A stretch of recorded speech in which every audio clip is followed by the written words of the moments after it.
No mundo de Exaldria, os humanos não eram livres para escolher o próprio destino. Desde o momento em que nasciam, cada pessoa recebia uma classe. Classes de combate, como guerreiros e magos, juntamente com funções especiais como sábios, heróis e reis, eram tratadas como símbolos de poder, privilégio e força. Já os aldeões representavam a maior parte da população, mas também eram vistos como a classe mais baixa da sociedade. Acreditava-se que praticamente não possuíam capacidade de combate. A maioria só conseguia cultivar a terra, administrar estalagens ou viver vidas impotentes no nível mais baixo daquele mundo. Essa cruel realidade ficou evidente quando até mesmo um slime azul de apenas nível 3 foi suficiente para ameaçar um pai e seu filho, ambos aldeões de nível 1. Mas justamente quando os dois estavam prestes a ser mortos, um jovem surgiu de repente em meio à nuvem de poeira. Não houve uma entrada chamativa, nem magia deslumbrante, muito menos uma pose heróica, como a de um salvador descendo dos céus. Ele simplesmente caminhou até o monstro e o destruiu com um único soco. Antes que o pai e o filho conseguissem entender o que havia acontecido, a tela de status do jovem apareceu. Sua classe era aldeão, mas seu nível era 999. Aquele número era praticamente impossível dentro das regras daquele mundo, pois acreditava-se que aldeões eram a classe mais fraca. Na verdade, todos diziam que eles só podiam alcançar o nível 10. O nome daquele jovem era Kagami. Ele era um aldeão que deveria ter vivido uma vida fraca e comum como qualquer outro. Mesmo assim, de alguma forma havia alcançado o nível máximo. A contradição entre sua classe humilde e sua força impossível transformava Kagami no maior mistério logo no início da história. Enquanto isso, em outro lugar, uma garota misteriosa usando um capuz vermelho apareceu diante de uma antiga caverna. Seu objetivo era encontrar a lendária espada sagrada. Ao mesmo tempo, Kagami chegou à guilda de segurança para receber sua recompensa. Depois de concluir sua caçada aos monstros, recebeu 5 moedas de ouro. As pessoas ao redor cochichavam incrédulas, chocadas ao ver que um simples aldeão conseguia caçar monstros sozinho. Mas Kagami mal se importava com a reação delas. A única coisa em sua mente era dinheiro. Ele encarou um item misterioso que custava 10.000 moedas de ouro. Enquanto outros aventureiros reclamavam que as missões enviadas pela capital real eram impossíveis, Kagami escolheu imediatamente uma missão para caçar 30 demônios azuis dentro da antiga caverna. Seu motivo era simples. A recompensa era uma moeda de ouro. Na praça da cidade, o herói Rex apareceu. Com seus cabelos loiros e aparência impecável, ele parecia exatamente o protagonista de uma história clássica de fantasia heróica. Ao seu lado estava uma bela jovem sábia. Rex ficou diante da multidão e convocou guerreiros habilidosos para se juntarem à guerra contra o Rei Demônio. Por meio de seu discurso, a visão dos humanos sobre aquele mundo ficou evidente. A raça dos demônios era considerada a origem de todos os desastres, a fonte da magia corrupta e a criadora dos monstros. No instante em que Rex mencionou o Rei Demônio, a multidão se empolgou e começou a aplaudir, ansiosa para fazer parte do grupo do herói. Enquanto isso, Kagami permaneceu parado de lado, observando calmamente todo aquele espetáculo. Rex então anunciou que era nível 90. Esse número foi suficiente para deixar toda a multidão em choque, pois até mesmo naquele mundo, um nível 90 estava muito acima da maioria dos humanos comuns. No entanto, o nobre ideal de salvar o mundo que Rex tanto defendia não parecia tão puro quanto aparentava. Um guerreiro de nível 86, com 25 anos de experiência, deu um passo à frente e pediu para participar do grupo. Em termos de força e experiência em batalha, ele deveria ser uma escolha extremamente confiável. Mas Rex o rejeitou imediatamente apenas porque era velho. Logo depois, um sacerdote de nível 80 também se voluntariou. Foi rejeitado exatamente pelo mesmo motivo. Enquanto isso, Tina, uma jovem sacerdotisa de apenas 16 anos e nível 50, foi aceita quase instantaneamente. Naquele momento, tornou-se difícil saber se Rex estava recrutando aliados para derrotar monstros ou simplesmente escolhendo integrantes jovens e atraentes para seu grupo. Ao lado de Rex estava Kroll, a sábia real e a terceira princesa do reino. Embora fosse apenas nível 42, menos da metade do nível de Rex, Kroll ainda ocupava naturalmente uma posição na equipe de apoio. Isso acontecia não apenas por possuir a classe de sábia, mas também por carregar o prestígio especial da família real. Observando tudo aquilo de longe, Kagami apenas deu um leve sorriso. Para ele, aquela cerimônia de recrutamento em nome da justiça parecia muito mais uma apresentação cuidadosamente encenada do que um verdadeiro chamado para heróis. Era uma aventura enfeitada por fama, beleza e conveniência política. Diferente de Rex e de seus grandes discursos, Kagami entrou na antiga caverna com um objetivo muito mais simples. Ele queria ganhar dinheiro o mais rápido possível para poder comer sushi naquela noite. Pouco tempo depois, ele encontrou um demônio azul de nível 93. O nível daquele monstro era até maior que o de Rex. Pela lógica normal daquele mundo, deveria ser um inimigo extremamente perigoso. Mas, diante de Kagami, essa diferença não significava absolutamente nada. Ele deu apenas um soco. O demônio azul foi destruído instantaneamente. Depois de derrotá-lo, Kagami recolheu o chifre do demônio e as moedas que ele havia deixado cair. Em outra parte da caverna, o grupo de de Rex também começou a avançar. Nesse momento, Kroll demonstrou sua personalidade gentil, embora um pouco ingênua. Ela não queria que os outros a tratassem como uma princesa. Em vez disso, desejava que a chamassem pelo nome e a enxergassem como uma companheira comum de equipe. Essa sinceridade fazia Kroll parecer muito diferente da atmosfera fria e calculista normalmente associada à realeza. Rex então conduziu o grupo até uma câmara secreta. Aquele era o lugar onde a lendária espada sagrada estava escondida. Dizia-se que era a arma mais poderosa de todas, e que apenas um herói de nível 90 ou superior poderia empunhá-la. À primeira vista, aquele parecia ser o momento destinado ao herói escolhido, o instante em que receberia a arma sagrada necessária para derrotar o Rei Demônio. Porém, a explicação seguinte de Rex revelou a verdade obscura por trás do reino. A espada sagrada havia sido escondida pela família real durante muito tempo. Eles nunca a entregaram aos heróis anteriores. Embora a arma pudesse ter tornado a guerra contra o Rei Demônio muito mais fácil, o motivo não era que aqueles heróis não atendessem aos requisitos. A verdadeira razão era que a família real queria manter essa glória para o seu próprio lado, ou pelo menos para heróis intimamente ligados à linhagem real. O rei revelou a localização da espada para Rex, não apenas porque ele era forte o suficiente, mas porque Rex havia concordado em formar um grupo com a princesa Kroll. Em outras palavras, por trás da gloriosa missão de derrotar o Rei Demônio, existia um acordo político disfarçado sob o discurso da justiça. Naquele mesmo momento, a garota de cabelos vermelhos que havia aparecido perto da antiga caverna finalmente foi revelada. Os chifres em sua cabeça mostravam que ela pertencia à raça dos demônios. Sua presença próxima à câmara onde a espada sagrada estava escondida fez com que a atmosfera dentro da caverna se tornasse estranha. No mesmo lugar e ao mesmo tempo, o grupo do herói Rex, Kagami e uma jovem da raça demoníaca avançavam, cada um em direção ao seu próprio objetivo. Até mesmo Kagami, que ainda estava ocupado calculando seus lucros e percebendo que agora possuía 952 moedas de prata, começou a notar que havia algo errado. Existiam monstros demais naquela área, tantos, na verdade, que aquilo já não parecia mais um campo de caça comum. Para pessoas normais, aquela seria uma situação extremamente perigosa. Já havia até um rumor sobre aquela caverna. A menos que um grupo tivesse pelo menos 4 aventureiros acima do nível 70, as chances de morrer eram altíssimas. Do outro lado da caverna, o grupo de Rex enfrentava enormes dificuldades. Mesmo sendo um herói de nível 90 e estando acompanhado pela sábia real Kroll e por outros combatentes, o grupo mal conseguia conter os monstros. Kroll já havia esgotado toda a sua mana depois de curar Rex repetidas vezes. Isso provava que, embora o grupo do herói fosse tratado como a esperança da humanidade, quando enfrentava um campo de batalha real, ainda estava limitado por resistência, mana e trabalho em equipe. Pouco depois, o grupo de Rex encontrou a garota de capuz vermelho dentro da câmara onde a espada sagrada deveria estar. Ela possuía uma quantidade anormal de poder mágico, e a espada havia desaparecido. Ao sentir aquela estranha energia, o grupo concluiu imediatamente que ela era uma demônio. Rex não hesitou, sacou sua espada e declarou que, mesmo que sua oponente fosse apenas uma criança, não demonstraria misericórdia. O restante do grupo concordou com ele. No exato momento em que o ataque estava prestes a atingir a jovem, Kagami apareceu de repente. Ele bloqueou o golpe do grupo do herói usando apenas a mão nua. Em seguida, comentou casualmente que simplesmente havia segurado o ataque e o esmagado. Aquele momento deixou todo o grupo de Rex completamente atônito. O golpe que haviam lançado com toda a intenção de matar e toda a sua força não passava, para Kagami, de algo frágil o suficiente para ser destruído na palma de sua mão. Além de possuir uma força absurda, Kagami também reagiu com impressionante rapidez. Ele afirmou imediatamente que a garota era sua irmã mais nova e negou que ela fosse uma demônio. Segundo ele, os chifres em sua cabeça eram apenas acessórios. Para tornar a mentira mais convincente, Kagami pegou os chifres dos demônios azuis que havia acabado de coletar e os colocou na cabeça da garota. Depois daquele resgate, o grupo de Rex continuou interrogando Kagami sobre a lendária espada sagrada, a arma mais poderosa que a família real havia escondido durante anos. Porém, a resposta de Kagami foi como um tapa na cara de toda aquela lenda. Calmamente, ele disse que havia encontrado a espada por acaso e a vendido para um comerciante no mercado. Para Rex, aquilo era simplesmente impossível de aceitar. Dizia-se que a espada continha uma magia ancestral e que apenas alguém com a classe de herói poderia sequer empunhá-la. Mas Kagami destruiu essa crença imediatamente. Com toda a naturalidade, esmagou parte do pedestal de pedra usando apenas uma das mãos para provar seu ponto. Diante de uma força tão esmagadora, ideias como classes predestinadas, armas lendárias e requisitos inatos simplesmente perdiam qualquer significado. Depois de testemunhar o poder aterrorizante daquele simples aldeão, Kroll pediu que Kagami se juntasse ao grupo que derrotaria o Rei Demônio. Ela disse que ele poderia compensar o fato de ter vendido a espada sagrada, ajudando-os em sua missão. Prometeu riqueza, fama e até mencionou a possibilidade de se tornar sua esposa. Aos olhos de Kroll, aquela deveria ser uma oferta força irresistível. Se um aldeão viajasse ao lado do herói, ajudasse a derrotar o rei demônio e realizasse um milagre, poderia subir da posição mais baixa da sociedade até o auge da glória. Mas Kagami recusou sem qualquer hesitação. Disse que queria apenas viver uma vida comum, ganhar dinheiro e que não tinha interesse algum em derrotar o rei demônio. Também afirmou que, se encontrasse alguém sofrendo, ainda assim ajudaria essa pessoa. Porém, para ele, derrotar o rei demônio não era nenhum milagre sagrado. Em outras palavras, Kagami não era indiferente ao sofrimento alheio. Ele simplesmente se recusava a aceitar a ideia de que a humanidade pudesse impor um único ideal a todas as pessoas e chamar isso de justiça. Kagami também afirmou que a maneira de pensar de Crawl era egoísta e autoritária. Ela partia do princípio de que derrotar o rei demônio era automaticamente o único caminho correto e que qualquer pessoa com poder tinha o dever de participar dessa missão. Depois disso, Kagami deixou a caverna. Parecia que tudo havia chegado ao fim, mas então a jovem garota demônio bloqueou seu caminho de repente. Ela disse que estava procurando alguém como ele há muito tempo. Então, com uma expressão completamente séria, disse algo que deixou Kagami sem palavras. Por favor, case-se comigo. Kagami ficou completamente paralisado por um instante. Logo em seguida, recusou imediatamente. Não importava o quão séria ela estivesse. Ela ainda era jovem demais e definitivamente não fazia o seu tipo. Mas aquele momento estranho não durou muito. Alice logo revelou um segredo que mudou completamente a situação. Ela não estava procurando a espada sagrada para iniciar uma guerra. A verdade era que seu pai era o rei demônio e estava sofrendo de uma grave doença havia um ano inteiro. Se o grupo do herói obtivesse a espada sagrada e marchasse até o castelo do rei demônio, seu pai doente poderia ser morto enquanto permanecia indefeso em sua cama. Alice também explicou que o poder mágico dos chifres da raça demoníaca era capaz de criar monstros. Era justamente por isso que os humanos os odiavam. Porém, Kagami não aceitava a lógica de que possuir chifres automaticamente tornava alguém culpado. Para ele, Alice ter nascido com chifres não era culpa dela. O verdadeiro problema era a forma como aquele mundo funcionava. Um traço de nascimento havia se transformado no motivo para duas raças continuarem se matando sem parar. Enquanto isso, o grupo do herói retornou ao pedestal de pedra vazio. Rex só podia permanecer em silêncio diante dele. A lendária espada sagrada havia sido encontrada por Kagami e vendida como se fosse um objeto qualquer. O plano de obter a arma mais poderosa do mundo e marchar contra o rei demônio havia fracassado antes mesmo de começar. Sem outra escolha, o grupo voltou para a cidade de Valman. Porém, o que agora atormentava Rex não era apenas a espada desaparecida. Eram as palavras de Kagami. Você ainda não entende como este mundo funciona. Aquele herói, que antes pregava a salvação da humanidade, começou a sentir uma profunda e amarga frustração. Seu objetivo já não era apenas derrotar o rei demônio. Agora, ele também queria se tornar mais forte do que o aldeão que o havia humilhado de forma tão completa. Enquanto isso, Alice continuou seguindo Kagami pelas profundezas da floresta. Como acabou sendo revelado, o pedido de casamento era apenas parte da história. Seu verdadeiro objetivo era conseguir dinheiro emprestado para comprar o remédio da bênção dos espíritos, um medicamento capaz de curar a doença do rei demônio. O preço era de 10 moedas de ouro, mas Alice possuía apenas 500 moedas de prata. Ela estava muito longe de conseguir pagar por ele. O que fez Kagami mudar de ideia não foi apenas o fato de aquela pequena garota não ter dinheiro para salvar o próprio pai. Também foi o fato de Alice não odiar os humanos. Mesmo sabendo que os humanos viam seu pai como alguém que precisava ser morto e que ele continuaria sendo caçado mesmo se recuperasse, Alice continuava acreditando em suas palavras. Ela acreditava que a raça demoníaca e a humanidade poderiam viver juntas no mesmo mundo. Foi então que Kagami decidiu ajudá-la. Primeiro, entregou a Alice um tecido especial para cobrir seus chifres. Esse tecido era capaz de converter poder mágico em outro tipo de matéria, ajudando a esconder a energia mágica que escapava dos chifres da raça demoníaca. Quanto à origem daquele tecido, a resposta era exatamente o que se esperava de Kagami. No passado, ele havia encontrado por acaso um núcleo gerador de monstros, um estranho objeto que absorvia magia para criar monstros. A maioria das pessoas teria fugido imediatamente ao vê-lo. Kagami simplesmente o destruiu com um golpe e utilizou o material restante para tecer aquele pano. Depois de entregar o tecido para esconder sua identidade, Kagami finalmente perguntou seu nome. Ela se apresentou como Alice Farese. Em seguida, Kagami também disse o próprio nome. Foi uma troca simples, mas marcou um importante ponto de virada. A partir daquele momento, Alice deixou de ser apenas a garota demônio problemática que havia lhe pedido em casamento de repente. Ela se tornou a primeira companheira de sua nova jornada. Os dois então chegaram à cidade livre de Vuman. Lá, Alice viu pela primeira vez um lado completamente diferente da humanidade. Um vendedor de frutas percebeu o quanto ela era fofa e lhe deu uma maçã de presente. Alice ficou ao mesmo tempo assustada e confusa. Até então, sempre acreditou que os humanos atacariam um demônio no mesmo instante em que o vissem. Encontrar um adulto tão gentil de forma tão inesperada começou a destruir toda a imagem que ela tinha da humanidade. Kagami levou Alice para seu quarto na estalagem, e o mundo humano continuou a surpreendê-la. A cama era macia demais. A comida era deliciosa demais. Tudo era tão comum que parecia um verdadeiro luxo para uma criança que havia vivido a vida inteira com medo de ser descoberta. Alice começou a se sentir um pouco mais feliz. Porém, pouco depois de Kagami sair, bandos de pássaros negros surgiram no céu noturno. Junto deles, apareceu uma figura misteriosa. Era o sinal de que aquela frágil paz não duraria por muito tempo. Alice ainda não sabia que o perigo estava se aproximando. Ela apenas continuava lembrando a si mesma de que a raça demoníaca deveria ser a inimiga da humanidade. Talvez ela tivesse se permitido ficar feliz demais. Era um pensamento silencioso, mas doloroso. Alice não havia esquecido a realidade. Ela apenas tinha sido tratada com gentileza por humanos pela primeira vez e, por um breve momento, permitiu-se ter esperança. Foi então que alguém bateu à porta. Alice sorriu, imaginando que Kagami havia voltado. Porém, ao abrir a porta, encontrou uma mulher musculosa usando um vestido rosa parada do lado de fora. Aquela era Takako Builder, uma artista marcial de nível 124 e a companheira em quem Kagami mais confiava. Apesar da aparência intimidadora, Takako era gentil com Alice. Ela explicou que no passado quase havia morrido na floresta, mas foi salva por um membro da raça demoníaca. Essa experiência fez com que percebesse que humanos e demônios não eram tão diferentes assim. Depois disso, aposentou-se da vida de aventureira e abriu um karaokê chamado Gatimuchi, em Valman. Kagami havia pedido que Takako levasse Alice para tomar um banho. No início, Alice entrou em pânico porque a aparência de Takako era realmente impressionante. Então, Kagami explicou calmamente que Takako era, sem dúvida alguma, uma mulher de verdade. Alice ficou curiosa com o peito de Takako. Kagami, sem o menor senso de perigo, respondeu sinceramente que toda a maciez daquela região havia sido queimada e transformada em músculos. Ao ouvir isso, Takako ficou profundamente magoada. Imediatamente, acertou um chute bem no rosto de Kagami. Mesmo sendo um aldeão de nível 999, ele terminou com o nariz sangrando depois de receber aquele golpe. Ao ver isso, Alice ficou ainda mais confusa. Ela perguntou como Kagami, que era forte o suficiente para esmagar o ataque do herói, ainda podia apanhar de Takako a ponto de sangrar. Takako então explicou melhor o funcionamento do sistema de classes. A classe aldeão era originalmente uma classe básica, sem qualquer poder real de combate. No mesmo nível, uma classe especializada em combate corpo a corpo, como artista marcial, era cerca de 3 vezes mais forte que um aldeão. Além disso, a cada 100 níveis, um artista marcial recebia habilidades exclusivas. Já os aldeões não ganhavam absolutamente nada. Em outras palavras, Kagami não era forte porque a classe aldeão fosse poderosa. Ele era forte porque pegou a classe mais fraca existente e a elevou até um nível absurdo. Takako também admitiu que, se Kagami lutasse seriamente, ela não teria a menor chance de vencer. A diferença de níveis era simplesmente gigantesca, mas a verdadeira questão era como Kagami havia conseguido alcançar aquele nível. Normalmente, para subir de nível, uma pessoa precisava derrotar monstros mais fortes do que ela e ganhar experiência. Alice percebeu imediatamente a grande contradição. Pelo que ela sabia, não existia nenhum monstro no mundo acima do nível 500. Então, como Kagami havia alcançado o nível 999? Até Takako ficou surpresa com aquela pergunta. No fim, ela só conseguiu concluir que ninguém além de Kagami seria capaz de fazer algo assim, porque lhe faltava algo que todo ser vivo deveria possuir: instinto de sobrevivência. Além disso, ele era absurdamente imprudente. Mas antes que o mistério por trás de Kagami pudesse ser explicado com mais detalhes, um desastre atingiu toda a cidade. Um touro sangrento de nível 54 atravessou uma parede e invadiu Valman. Ao mesmo tempo, bem acima da cidade, surgiu um comandante demoníaco montado em um corvo gigante. Em voz alta, ele declarou que o Rei Demônio havia iniciado oficialmente sua campanha para destruir a humanidade. Aquela declaração deixou Alice completamente paralisada. Ela acabara de ganhar uma maçã de um humano, acabara de dormir em uma cama macia e comer uma refeição quente. Havia acabado de começar a acreditar que humanos e demônios talvez ainda pudessem viver juntos. E agora, um exército agindo em nome de seu pai havia chegado para atacar a cidade. Sofrendo, Alice começou a se perguntar como humanos e demônios poderiam algum dia viver em paz. Enquanto os cidadãos entravam em pânico, Kagami lidou com a situação da maneira mais típica possível. De dentro do quarto, ele lançou o touro sangrento para o céu, usando apenas as próprias mãos. O monstro passou voando exatamente ao lado do comandante demoníaco montado no corvo gigante. Em seguida, Kagami pousou calmamente no chão, e a primeira coisa que fez não foi assumir uma pose heróica, nem fazer um grande discurso. Simplesmente se abaixou para recolher o dinheiro que o monstro havia deixado cair, como alguém realizando um trabalho temporário em pleno campo de batalha. Logo depois, o herói Rex apareceu como um verdadeiro protagonista. Ele liberou sua técnica, Holy Thunder Steel Fierce Wave Slash. O ataque varreu os monstros que estavam no céu. A cena era impressionante, e qualquer cidadão comum provavelmente aplaudiria aquele espetáculo. Porém, Kagami imediatamente deu apenas 3 pontos em 10 para aquela estratégia. O motivo era simples.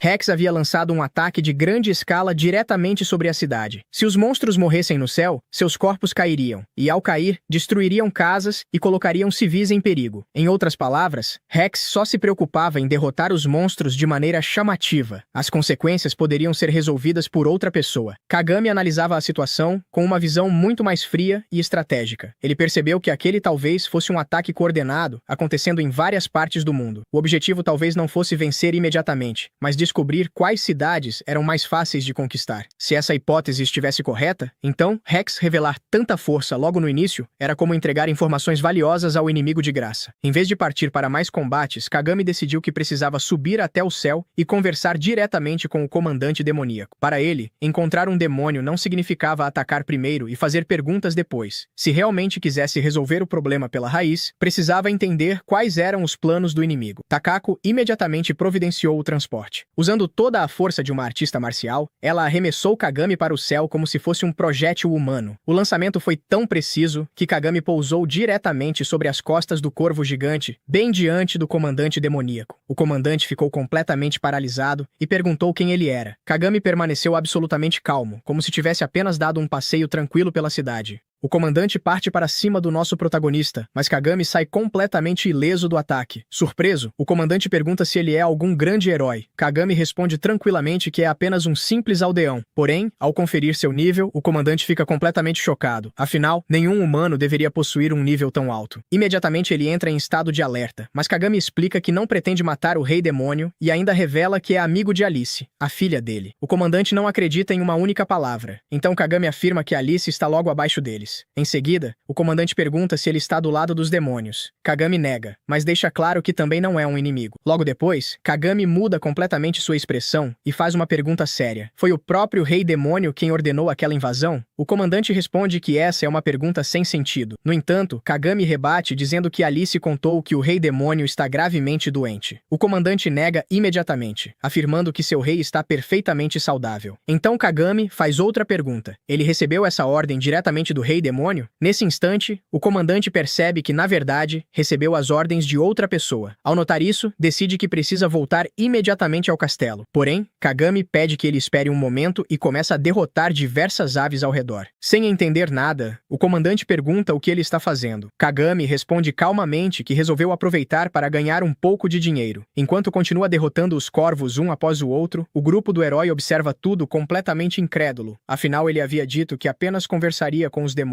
O comandante insiste em saber por que Kagami está perdendo tempo, já que precisa retornar ao castelo o mais rápido possível para verificar pessoalmente a situação do rei demônio. Mesmo assim, Kagami pede que ele mantenha a calma. Segundo ele, não seria seguro o comandante voltar naquele momento. Se o rei demônio realmente estiver sendo controlado por alguém, a pessoa por trás de tudo certamente enxergará Menol como uma ameaça. Por isso, o melhor plano é fingir que perdeu todas as suas tropas e retornar ao castelo discretamente mais tarde. Assim que termina de explicar, Kagami destrói o corvo gigante sobre o qual eles estavam. Depois da queda, Kagami reúne toda a pilha de dinheiro que conseguiu e espera pacientemente até o comandante recuperar a consciência. Assim que desperta, o comandante o chama de aberração, pois é simplesmente impossível um humano sobreviver a uma queda daquelas. Sem perder tempo, o protagonista usa sua capa para guardar todo o dinheiro que conseguiu e pede para o comandante se apresentar. Minao responde que sua família serve ao rei demônio há várias gerações e que ele já está nesse posto há 3 anos. Em seguida, pergunta se Kagami não pretende matá-lo. Porém, Kagami responde que isso seria um erro, principalmente por causa de Alice. Minao estranha o fato de um humano demonstrar tanta empatia pelos demônios, mas Kagami explica que o verdadeiro motivo do ódio entre as duas raças são os monstros criados pela mana dos chifres demoníacos. Além disso, afirma que, na maioria das vezes, os demônios atacam os humanos apenas para se defender. Depois disso, Kagami volta para a cidade e avisa que, na manhã seguinte, viajará ao lado de Alice. Na manhã seguinte, o grupo toma café enquanto discute a melhor forma de chegar ao castelo castelo do Rei Demônio. Como são muitas pessoas, viajar a cavalo não é uma opção. Alice pergunta o motivo, e Kagami explica que cavalos têm medo da presença dos demônios, o que causaria problemas por causa de Menou. Pensando nisso, ele tem uma ideia bastante peculiar: pedir ajuda aos centauros. Embora sejam conhecidos como uma raça extremamente orgulhosa, eles possuem um gosto um tanto estranho e aceitam trabalhar quando recebem chicotadas. A cena acaba deixando Alice completamente traumatizada ao ouvir os gritos de felicidade daqueles centauros. Pouco depois, Takako chega ao local e encontra todos completamente sem reação. Mais tarde, o grupo se reúne com Menou. Assim que vê Alice, ele se ajoelha e pede desculpas por ter atacado a cidade onde ela estava. Arrependido, pergunta como pode compensar seu erro, mas Alice apenas pede que ele levante a cabeça e não se preocupe. Em seguida, Menou agradece a Kagami por ter protegido a princesa. Nesse momento, Takako interrompe a conversa elogiando Menou. Porém, ao vê-la de perto, ele leva um susto e pergunta quem ela é. Alice então a apresenta como Takako, outra humana que a ajudou. Enquanto conversam, o grupo do herói aparece e cerca todos, acusando Kagami de conspirar contra o reino. Sem demonstrar preocupação, Kagami pergunta o motivo daquela emboscada. A santa responde que não pretende deixá-los fugir depois de descobrir que estão ajudando os demônios. Kagami apenas diz que o plano deles merece nota 0 e ainda dá um leve tapa na cabeça da garota, chamando-a de uma santa, mas também de uma santíssima idiota. Irritado, o herói parte para o ataque, porém Kagami desvia de todos os golpes com facilidade até segurar sua espada com uma das mãos. Parna lembra que muitos inocentes ficaram feridos durante o ataque do dia anterior e que o responsável precisa ser punido. Rex também afirma que todos os demônios são maus e por isso nenhum deles merece continuar vivo. Kagami então pergunta se eles realmente acreditam nisso ou apenas repetem o que sempre ouviram. Como exemplo, lembra de Alice. Na primeira vez que a encontraram, ninguém imaginou que ela fosse uma ameaça, mesmo sendo a filha do Rei Demônio. Ao ouvir isso, todo o grupo fica completamente surpreso. Kagami continua explicando que os demônios não atacam por pura maldade e que o verdadeiro problema são os chifres, responsáveis por gerar monstros. Por isso, ele não permitirá que matem seus amigos. Logo depois, quebra a espada do herói como se fosse feita de vidro. Após a demonstração de força, Tina questiona o fato de Menou ter atacado a cidade. Kagami admite que aquilo foi um erro e, depois de fazer Menou pedir desculpas, promete que ele será entregue às autoridades assim que resolverem o problema envolvendo o Rei Demônio. A santa pergunta que problema seria esse, e Kagami explica que o Rei Demônio sempre desejou a paz entre humanos e demônios. Justamente por isso, não faz sentido acreditar que ele tenha ordenado aquele ataque. Rex continua sem acreditar em suas palavras, então Kagami revela que conhece pessoalmente o Rei Demônio e sabe muito bem como ele realmente é. Mesmo depois de toda a explicação, Parna continua desconfiada e lança um feitiço de fogo, sugerindo que Kagami possa ter sofrido uma lavagem cerebral. Apenas sorrindo, Kagami responde que talvez ela tenha razão e aproveita a distração para fugir com Alice, comentando que a convivência entre humanos e demônios realmente será muito mais difícil do que imaginava. Mesmo assim, Alice continua otimista e diz que, pelo menos dessa vez, eles ouviram parte da verdade. Pouco depois, o grupo encontra o meio de transporte que utilizará na viagem, os centauros. Menou revela que simplesmente roubou os animais de um comerciante que passava pela estrada, fazendo até ele mesmo se arrepender da própria decisão. Algum tempo depois, o grupo do herói desiste da perseguição. Rex continua afirmando que não faz sentido acreditar na inocência dos demônios, enquanto Parna sugere que retornem à cidade para conseguir uma carruagem e continuar a perseguição. Enquanto isso, Takako explica que para chegar ao castelo do Rei Demônio, precisarão atravessar a ilha de atrás, mas antes farão uma parada em Salmaria. O objetivo é impedir que a mana demoníaca de Menou atraia monstros durante a viagem. Ainda sem entender por que Kagami não guarda rancor dos demônios, Menou revela que o verdadeiro objetivo dos ataques anteriores era apenas enviar uma mensagem de que a invasão estava prestes a começar e que o primeiro alvo seria justamente Salmaria. No dia seguinte, o grupo chega à cidade fortaleza. Para conseguir entrar com Menou sem levantar suspeitas, fingem ser comerciantes que vieram vender chifres de demônios azuis, cuja mana ajuda a esconder a presença dele. Na entrada, um guarda os interroga. Inicialmente, ele estranha ver Kagami viajando com a irmã para vender chifres, mas logo se lembra de que haverá um grande desfile e acaba permitindo a entrada do grupo. Durante a conversa, conta que conseguiram repelir os ataques do Rei Demônio e que no dia seguinte, um enorme exército partirá para atacar o castelo demoníaco. Quando o desfile começa, a cidade inteira comemora a suposta vitória. No entanto, Kagami comenta que toda aquela confiança é perigosa. Se o exército do Rei Demônio resolvesse atacar atacar seriamente, Salmaria seria completamente destruída, e qualquer esperança de paz entre humanos e demônios desapareceria para sempre. Mesmo assim, ele tranquiliza seus companheiros dizendo que já tem um plano. Antes que o exército humano avance, eles irão se infiltrar no castelo do Rei Demônio para conversar diretamente com ele. Depois disso, impedirão o avanço das tropas demoníacas e capturarão os responsáveis pela guerra. Ao ouvir esse plano, Takako pergunta o que ele fará caso descubram que o Rei Demônio realmente pretende exterminar a humanidade. Kagami responde calmamente que lutará com todas as suas forças. Porém, ele acredita que existe uma terceira alternativa. Segundo ele, há muitas pessoas, tanto entre humanos quanto entre demônios, que desejam viver em paz. Seu objetivo é reunir todos aqueles que apoiam a coexistência entre as duas raças e formar um exército para impedir a guerra. Inspirada por essas palavras, Alice afirma que lutará ao lado dele, pois não permitirá que seu pai machuque mais pessoas inocentes. Takako e Menal também decidem acompanhá-lo, consolidando uma nova aliança. Já durante a noite, o grupo vai jantar em um restaurante, mas acaba encontrando novamente o grupo do herói. Sem pensar duas vezes, Kagami segura Alice pela mão e sai correndo. Os heróis iniciam uma perseguição, mas os protagonistas conseguem despistá-los escondendo-se em meio ao desfile. Enquanto observam a festa, Alice percebe um grupo de aventureiros cercando um monstro. Kagami explica que aquilo faz parte de uma apresentação criada apenas para levantar o moral da população, algo que ele considera de muito mau gosto. De repente, uma enorme criatura despenca do céu. Trata-se de uma besta infernal de nível 213. Os moradores entram em pânico e começam a fugir em todas as direções. Enquanto observam a cena, Kagami e Alice percebem que outras criaturas iguais também começam a cair do céu, deixando claro que um desastre muito maior está apenas começando.